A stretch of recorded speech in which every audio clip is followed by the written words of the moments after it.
একবার না পারিলে দেখো শতবার।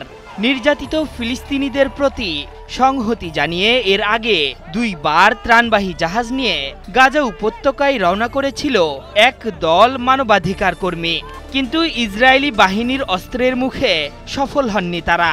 তাতে নিরীহ গাজাবাসীর মুখে খাবার তুলে না দিয়েই ফিরতে হয়েছে গ্রেটা থুনবার্গ সহ অনেক মানবাধিকার কর্মীকেই। কিন্তু এবার আর এত সহজে হার মানবে না তারা। বিশ্বের 6 মহাদেশ থেকে 100টির বেশি ত্রাণবাহী জাহাজ নিয়ে অবরুদ্ধ গাজার পথে ফ্লোটিলা। তাদের লক্ষ্য একটাই, ইসরায়েলি বাহিনীর অবৈধ অবরোধ ভেঙে গাজায় ত্রাণ ও স্বাস্থ্য সুরক্ষা সরঞ্জাম পৌঁছে দেওয়া। বার্তা সংস্থা রয়টার্স জানিয়েছে, সোমবার ফিলিস্তিনপন্থী মানবাধিকার কর্মীরা গাজার পথে রওনা হয়েছে। ডজনেরও বেশি ত্রাণবাহী এই জাহাজগুলো স্পেনের বার্সেলোনা থেকে রওনা করেছে। আগামী 4 সেপ্টেম্বর তিউনিসিয়ায় দ্বিতীয় নৌবহরটি যোগ দিবে। ফ্রিডম ফ্লোটিলার দাবি, ইসরায়েল সরকারের ওপর চাপ সৃষ্টি করে গাজার অবরোধ ভাঙতে চায় তারা। I'm feeling probably every possible human emotion. I am feeling enormous grief for Palestine and for all other occupied people around the world. Global Sumud flotilla নামের এই যাত্রায় অংশ নিচ্ছেন সুইডিশ মানবাধিকার কর্মী গ্রেটা থুনবার্গ ও পর্তুগালের বামপন্থী রাজনীতিবিদ মারিয়ানা মর্টাগুয়া সহ 100-র বেশি activist. Walton switch, stylish and elegant. যারা বিশ্বের 6 মহাদেশের 44 দেশের বিভিন্ন বন্দর থেকে এই যাত্রায় অংশ নেবেন।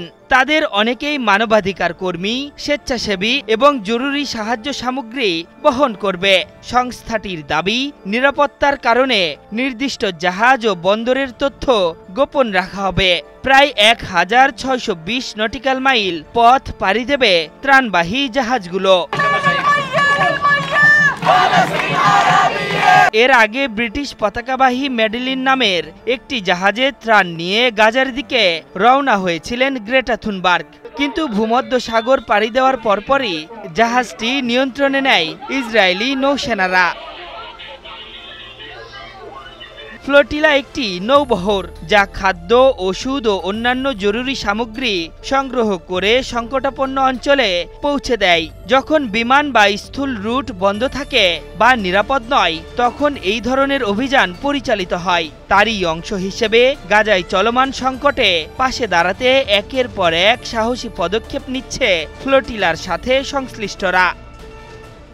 2007 সালের পর থেকে গাজার আকাশ এবং জলসীমা কঠোরভাবে নিয়ন্ত্রণ করছে ইসরায়েল। আগ্রাসন শুরুর আগেও গাজার বিমানবন্দর কার্যকর ছিল না। 2001 সালে ইয়াসির আরাফাত আন্তর্জাতিক বিমানবন্দর ইসরায়েলের বোমাবর্ষণে ধ্বংস হয়ে যায়। এখন গাজার অবরোধ ভাঙতে এবং মানবিক সহায়তা পৌঁছে দিতে ফ্লোটিলা সমুদ্রপথে এগিয়ে যাচ্ছে। আশরাফুল ইসলাম, 71।